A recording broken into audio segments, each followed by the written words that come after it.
Eesti inimene on ükskõikne. Ma olen siin kraavis vedelenud täpselt 18 minutit. Umbes 25 autost, mis minust mööda on sõitnud, ei ole kinni pidanud mitte ükski.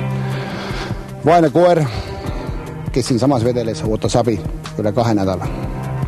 Eelmisel nädalal näitasime lugu liiklusõnnetusest, kus Viimsi vallas Randvere külas jäi auto alla suur Berhardiin. Noorte jalgratturite sõnul ei vaevunud kihutava auto juht maanteel lonkiva peni pärast pidurdama ja tugev löök lennutas koera kraavi. Kartes võigast vaatepilti pelgasid poisikesed kraavipervele läheneda ja arvasid, et koer sai surma. Aga võta näpust, ime läbi ellu jäänud koer lebas vaikselt niutsudes ega kavatsenudki hinge heita. Päevad möödusid, tänu suvesoojale hakkas haav mädanema. Aplad vaglad järasid isuga roiskuvat liha. Raipe haisu oli tunda juba Randvere tee peale.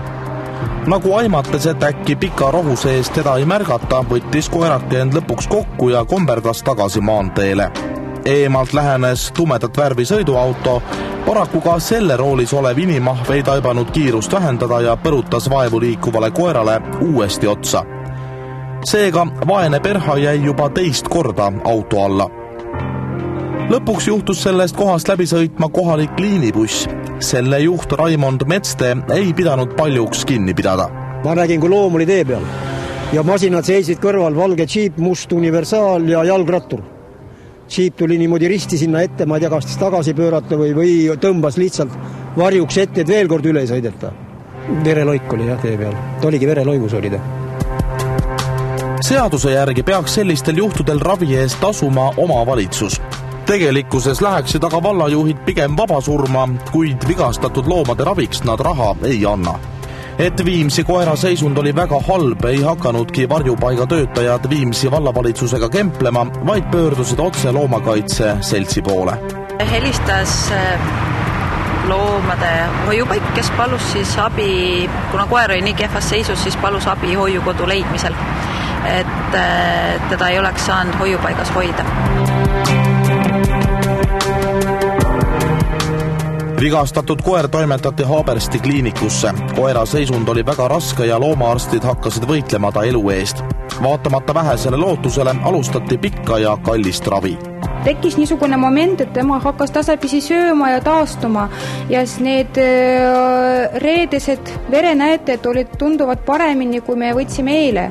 Ja eile, kui me võtsime verepildi, siis seal oli suur aneemia ja koera seisund tegelikult natukene ka muutus ja koer praegu õnnetu ja ei söö ja väga aneemiline. Lõpuks saabus kliinikusse ka murest murtud koera omanik Vladimir Malmi. Infot oma koera asukoha kohta sai ta loomakaitse seltsi telefonilt. Taas kohtumine tegi meele härdaks ja tõi mehele pisara silma. Suurt rõõmu varjutas vaid see, et tal ei lubatud samal õhtul koera koju viia. Alles paari päeva pärast lubati tubli valvekoer kodusele ravile. Kaasa anti süstlad, tilgutid ja kuhjaga ravimeid. Peremehele tehti põhjalik instruktaaž, kuidas koera eest hoolitseda. Pärast pikka eksirännakut avanes lõpuks koduvärav ja Ritsi jõudis koju.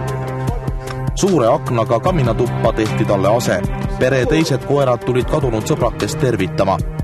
Nüüd oli ka peremees juba jutukam ja Vladimiri sõnul oli 3-aastane Moskva valvekoer Ritsi 4 nädalat tagasi koos majapidamise teise koera Faraga aiast välja pääsenud. Tugev tuul lükanud värava lahti ja koerad pannud plehku. Kui Fara hiljem üksi naases, mindi Ritsit kohe otsima, aga koer oli kadunud nagu tinatuhka. Kui kaua siis Ritsi kadunud oli? No täna on 4 nädalat praktiliselt kogu Ja otsisite kogu aeg, aga tulemus ei andnud? Kogu aeg ja igal pool.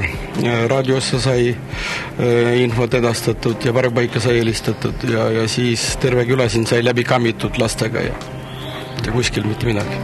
Mida arvata niisugustest juhtidest, nagu kes ajavad alla ja tekitab see mingid emotsioone endas?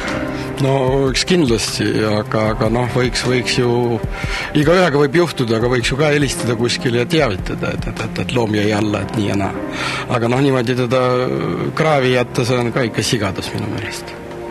Kõik tundus korras olevat, kuid korraga Ritsi tervis halvenes. Kiiresti toimetati abivajaja uuesti kliinikusse ja jäeti tohtrite hoole alla. Kas tõesti 2 avariist ilma ühegi luumurruta välja tulnud koera õnn hakkab pöörduma?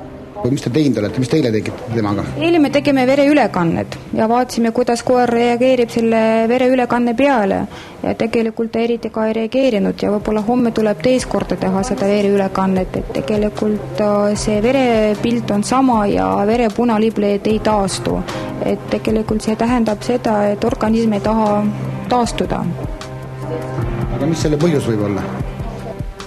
Parasiitid, need oli liiga palju, et eelmisel nädalal me 4 päeva jooksul võtsime ära puuke, et üle 1000 neid kindlasti oli seal ja vaaglasid samamoodi, parasiitid.